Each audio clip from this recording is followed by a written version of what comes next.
I'm a little worried about the passage back over to the mainland. Is the sea gonna be sassy with us? Marcus thinks it is, and he's like, oh yeah. But I'm more like, oh no. I guess we'll see. It is Sunday, March 31st, 2024, and on this week's edition of Sunday Sofa Time, we're talking about an upcoming spectacular cruise and why it might not happen.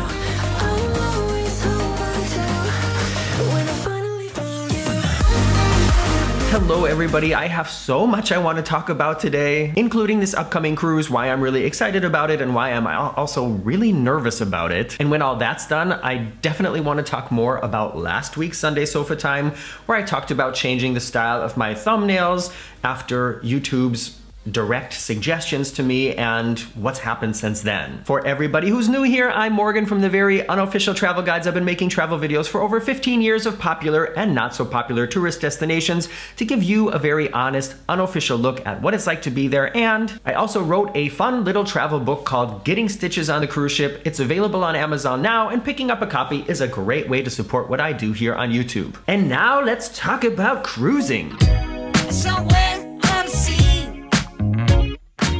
Whenever I start talking about a cruise I have coming up or cruises I'm considering, I get a lot of suggestions or requests in the comments from you of people who would like to get my opinion on a certain ship or cruise line or port. And then there's also people who would I don't know how to say it, who would like to see me suffer. I mean that in sort of like a comical schadenfreude way. There's people who suggest I cruise with like ships that have bad ratings or that they know I won't enjoy just for the entertainment value.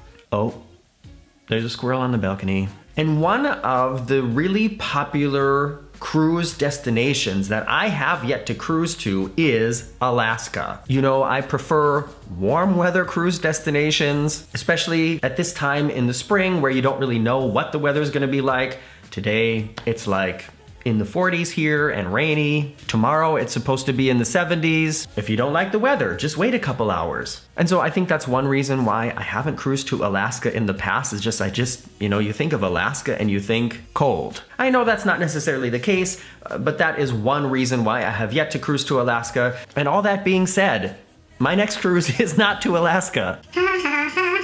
I bet I got some of you excited. However, another place that a lot of people say I need to cruise to is Australia. I know there are a lot of viewers out there who watch the Very Unofficial Travel Guides in Australia, and it is another place that I would really love to visit, but it's just so far away. So unfortunately for all you in Australia and all those who would like to see me cruise to or from Australia, this cruise is not going to be that one either. However, it is going to be cruising from a destination that's really far away, that for me is pretty exotic, and it's also someplace that I never really thought I would get to, just because it is so far away from where I live. If you are a member of patreon.com/veryunofficial, which is like a crowdfunding site that a lot of us creators here on YouTube use, you know this already, but I'm gonna be cruising from Hawaii, hopefully. And I'm gonna get to the hopefully part in a minute, but I think if you're up to date here on cruise news, you know what's happening. But in April, shortly past my birthday, Marcus and I are first gonna be flying to visit my parents in Portland, Oregon. I also know there's a handful of viewers out there in Portland,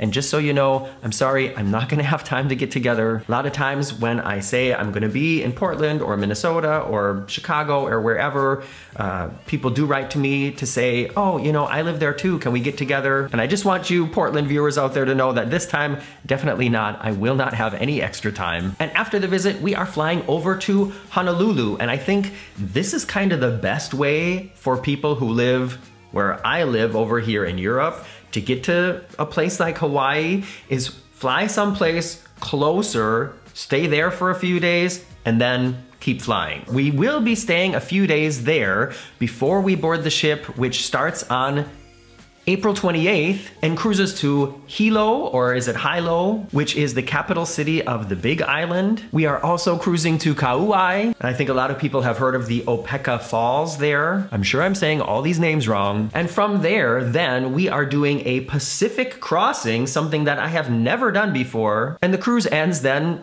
6 days later in Vancouver, and we are going to be leaving the ship, going to the airport, and flying home. So unfortunately, we're not going to be able to get to see any of Vancouver or Canada this time. And our ship is the Royal Caribbean Brilliance of the Seas. It will be our first time cruising with Royal Caribbean as Diamond members, so I'm looking forward to checking out what that is like, sharing those experiences with you. It's been a long journey to get here. A lot of ocean miles have been logged, but finally, we're Diamond. And at the moment, we are booked in a standard balcony cabin, but as a Diamond member, I know that sometimes you get a surprise upgrade, and also Marcus did decide to bid in the Royal Up auction thing on a suite, so we'll see what happens there. And now here's the problem. The ship that we're gonna be on is currently broken. I know a lot of you are up to date with cruise news here, and I'm just gonna read to you what it says on the Royal Caribbean website at the moment. It hasn't been updated in a few days. Brilliance of the Seas experienced a technical issue on its last sailing, requiring an early return for maintenance. Despite our efforts, we are unable to complete the needed repairs to be ready in time for our March 30th, 2024 sailing.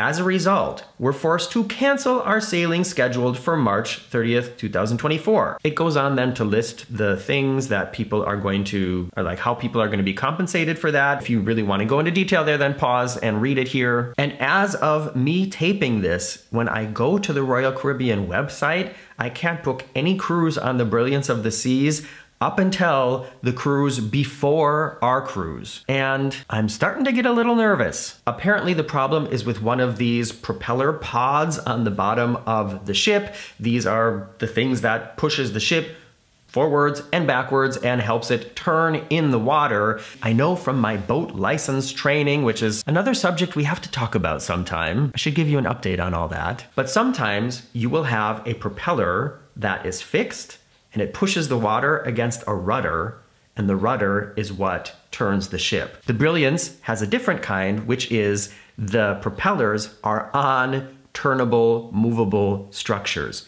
and one of those is busted. Royal Caribbean has not contacted us directly yet, which I think is a good sign, but I know that the ship is still docked in Australia. It hasn't moved for a while, and there hasn't been an update for several days. And of course, we still have several weeks until we're supposed to board the ship, but the thing that worries me is the ship is still so far away from where it's supposed to be for the beginning of our cruise. And I feel like replacing something like this is more of a major repair, and I'm sure they don't just have an extra one of these sitting around someplace. It probably has to be constructed and then tested and then fit into the ship. I don't know. It just kind of seems like a big deal, and I'm worried that it's not going to be ready in time. But let's say that it is, and everything goes off without a hitch. I'm really excited for this cruise. Like I said, it's not only going to be my first time as a Diamond member on board Royal Caribbean, it's also going to be my first time on this class of ship. There's somebody out there who's been gently pushing me to do it for quite a while now. You know who you are. So if this cruise is not fun and I don't like it, it's all your fault. And what I am still looking for and would love to hear from all of you who have been to these ports, what do you think we should do while we're there? Yes, I know I can Google it. I'm sure that there are other creators who've been to these ports and have great videos about these ports, including my friend Chris Rainey from Yellow Productions. He's been to Hawaii several times, and I have been looking at some of his videos for reference. Chris does a lot of different style of travel videos, has a lot of hotel reviews and do's and don'ts of visiting certain destinations. If you don't know him already and are looking for a new channel, go check out Yellow Productions. But more than just watching videos of other creators, I would like to hear from you. Have you been to these places? What did you do there? What do you think we should do there? And more importantly, we still haven't booked a hotel in Honolulu. We have a few favorites, but haven't booked anything yet. So let me know your suggestions in the comments. And do y'all know, is the Pacific famous for being really choppy at this time of year? I'm a little worried about the passage from Hawaii back over to the mainland. Is the sea gonna be sassy with us? Marcus thinks it is, and he's like, oh yeah. But I'm more like, oh no. I guess we'll see. Let me know what you think about all this in the comments. And speaking of comments, now comes the time on Sunday Sofa Time where I comment on your comments live on air.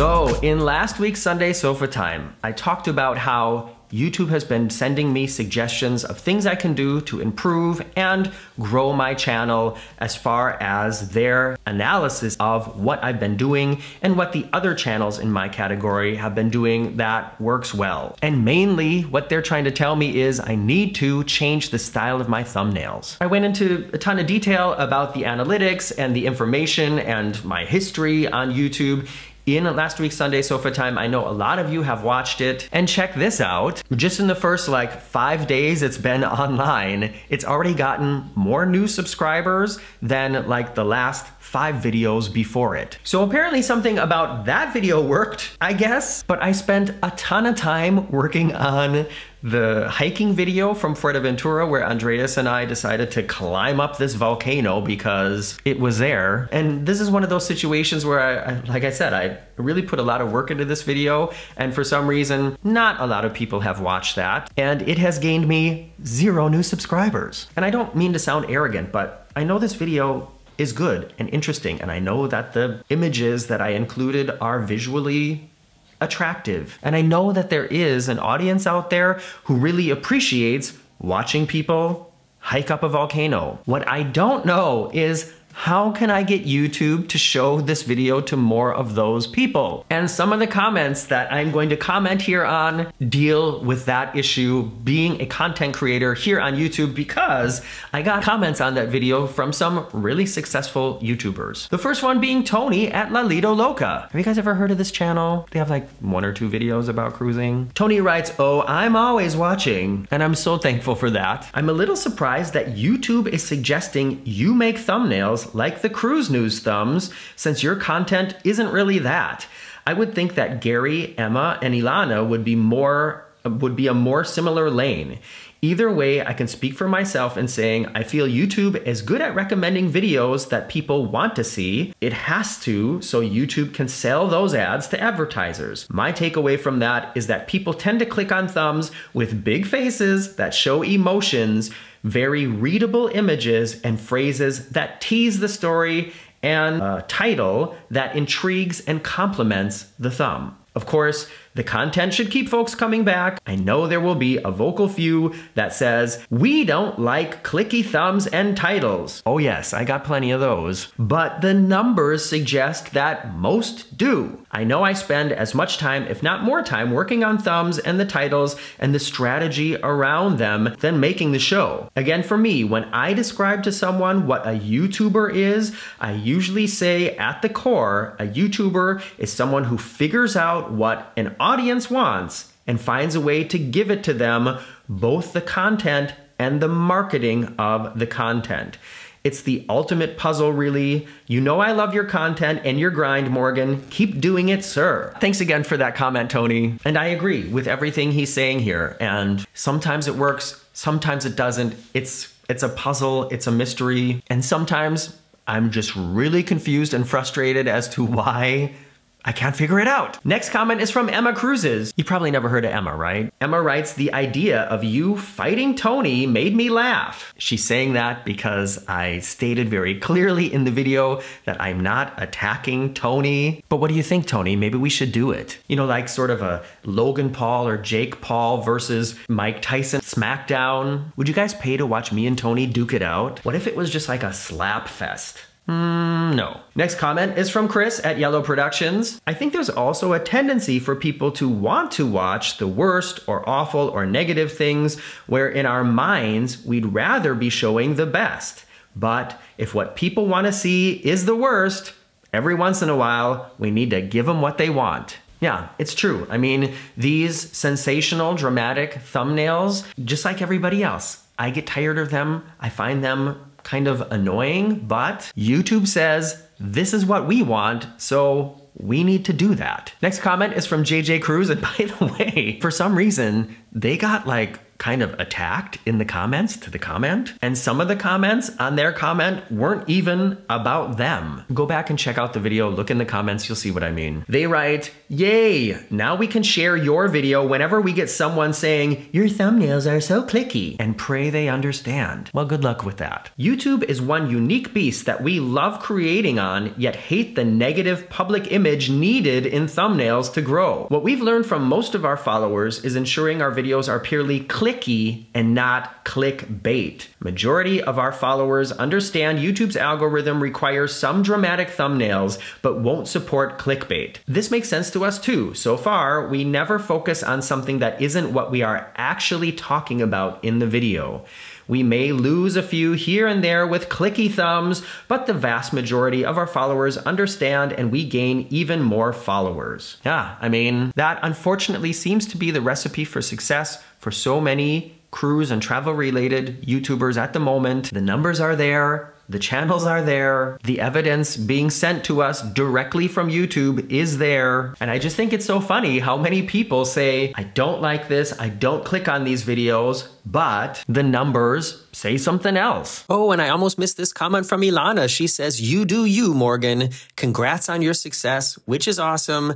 That said, good dramatic title on this video." Thanks, Ilana. Congrats on your success too. All right, everybody. I hope you're having a great Easter weekend. Don't eat too many chocolate Easter bunnies and stay away from those nasty Cadbury eggs. Blech. Do you eat those things? Why? In the upcoming travel vlogs, I'm going to be showing you a detailed look at our room at the Fuerteventura Princess Resort, comparing it a little bit to what it's like to be on a cruise ship, and also talk about staying at the resort too. And I hope you check back for those videos soon. Bye-bye.